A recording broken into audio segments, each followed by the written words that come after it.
Hello, this week we're going to look together at Psalm 122. This psalm is called a Psalm of Ascension, which basically means a psalm about going up somewhere. And it's a psalm that people would have sung when they were on their way somewhere. The writer is almost certainly King David. And people that write about this psalm talk about the fact that it might have been when they were going on their journeys to the feasts, around the feast time, when they went to Jerusalem, and those would have been long, difficult journeys, sometimes costly journeys. But the thing that David writes about is his joy. Other writers say it might not have been about that, it might have been looking forward to the time where the temple will be built.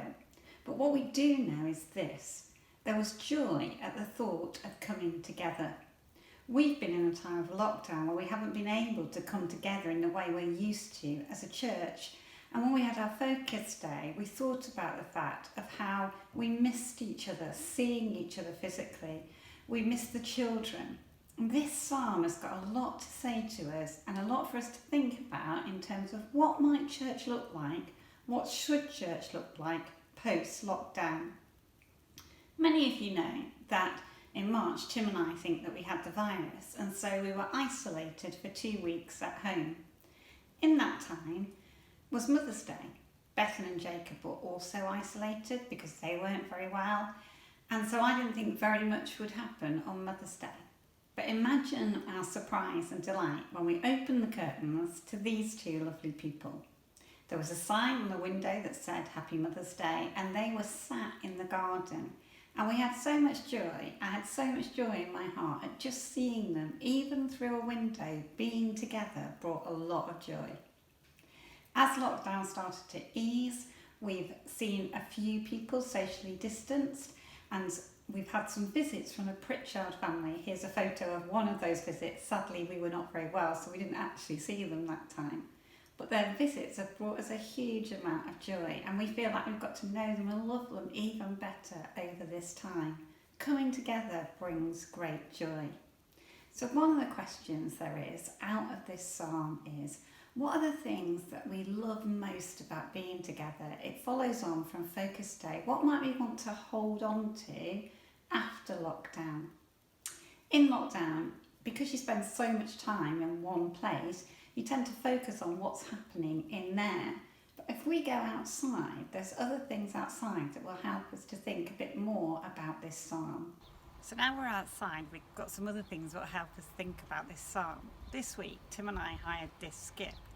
For years, we've had stuff in the garage, outside the house, that we've held on to just in case it came in useful. But in reality, all it did was trip us up or stop us having space for new things. So now we've cleared out a load of stuff. And this week, when I've been thinking about this psalm, I felt the challenge about what's in my life that I need to address, that I need to, if you like, put in the skip and let go of, so there is space for something new.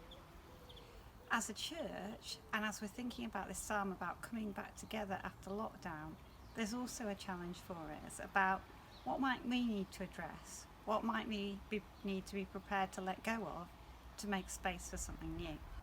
In the psalm, between verses 3 and 5, David writes about righteous judgment. And one commentator says this is a really strange thing to have in a psalm that is about prayer and thanksgiving, about coming together. What's it doing there? And the commentator says that it's quite possible that as people travelled to these festivals and feasts, that the king was able to intervene and to give righteous judgment on cases that he would not otherwise have seen. And the principles behind that were justice and freedom from oppression. A few weeks ago, Faye really helpfully took us through thinking about racism, and we as a church said that we want to continue to talk about it, to act upon it, and to think about it in the future as we move forward. But what other areas are there where there needs to be justice and freedom from oppression? As we go out of lockdown as a church, what might we be being called to address in terms of prejudice and discrimination? What new areas might we be being asked to look at and to think about as a church as we move beyond lockdown? How do we reflect God's heart for justice and freedom for oppression in all that we do, all that we say, and everything we are as a church moving forward? If we go beyond the skip, we get to the end of the land that Tim and I own, which is just about here. And we go over the boundary into the close in which we live. Over lockdown, we've spent some time in this close with our neighbours. We've come out of our house and we've joined together as a community, socially distanced of course. We had a socially distanced VE Day party, and you'll probably see a picture of that now. We've had a socially distanced birthday party for our neighbour who couldn't be with her family. We've celebrated our neighbour's first wedding anniversary, and we've done that as a community together. In the psalm, David writes about all the tribes coming together, and it's felt a bit like that in the close, where we've come out of our individual homes and come together and recognise that we're more than just who we are individually. We are this one community that has grown to know and love each other more over this period of lockdown. So the psalm calls for us to come together with thanks. Over lockdown, more than ever before, we've realised that the church doesn't have walls. And actually many of us have logged on to and gained from listening to other churches, other speakers that have made us think about our own Christian lives, our own walks, etc. As a house group, we logged on to a recent discussion of Black Lives Matter, and then we discussed it afterwards on Zoom. We were able to listen to speakers from America and from the UK on this topic, and then to discuss afterwards as a group. And we've been able to learn that we are part of this huge family that stretches across the world. West Street is one lovely, small expression of that bigger family. We are part of this local church that's lovely, that's flawed, that's sometimes slightly bonkers, and that might be mostly me and Tim. But we belong to something so much bigger.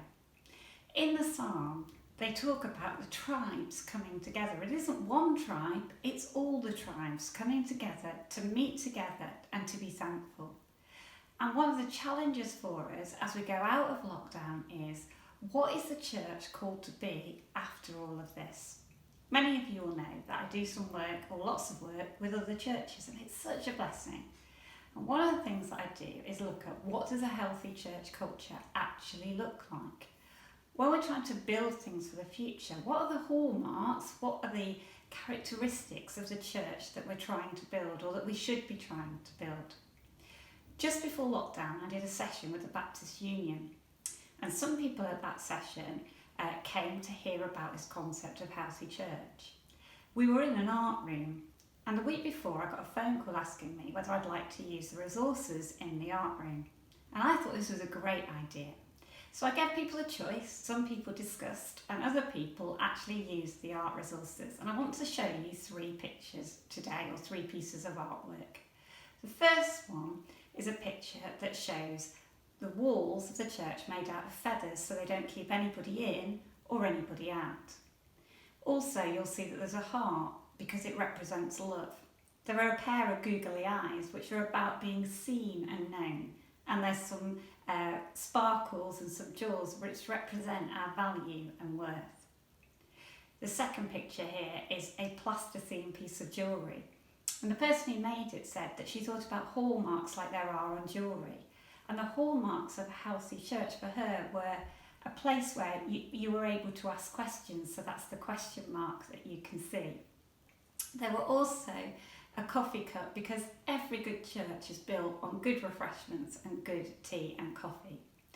There's also a picture of a safe, because she felt that in a healthy church everybody should be and feel safe.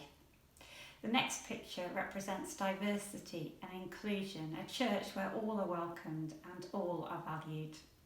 The eye is there again about being seen and known and loved, and at the end there is a cross that represents God at the centre of it all. The final picture is slightly different. You'll see on the one side that there's a hairdresser, and I love the feather that was used for the lady's hair. And the person who did this said, when I go to the hairdresser, I feel better when I come out. She talks to me and she's interested in me and she knows something about me. On the other side, you'll see out of glitter glue, there's made a Zumba class. And she said, I feel healthier when I go to exercise, and I feel part of a community and a group there. In the middle, there's a picture of the cross. And she said, when I go to church, sometimes I don't feel the things that I feel in those other places. Sometimes I struggle to feel valued. I struggle to fit in. I struggle to feel healthy and that I belong. And there's such a challenge for us there as we move forward. There's something so exciting and challenging thinking about what does church post-COVID-19 look like? What should it look like? There's an encouragement in this psalm that one day we will come back together, and can you imagine what it will be like? I think most of the service will be spent with us catching up with each other, with us just enjoying being together when it's safe to do that. And I know many of us will be really, really looking forward to that and the joy that we'll have when we come back together. There's a challenge about what we might need to let go of individually and together to make room for something new. And there is also an exciting question about what the future of our church and the church looks like. So there's some questions I'd like you to think about ahead of Sunday. The first one is, what are you thankful for about the West Street family? And what would you be keen to hold on to because you're so thankful for it? The second question is one for you to think about individually, and we're not going to cover it on Sunday, but it's about what you might want to address in your own life. What's in the skip of your life, or what might you need to let go of? So the second question we're going to be looking at on Sunday is, what are some of the challenges that are in change for us as individuals? So in thinking about possible change, what are some of the challenges that we feel around that? And finally, and maybe this should have been the first question, what is church? What is it for? What was it intended to be for in the beginning? And what should it look like post-lockdown when we come back together?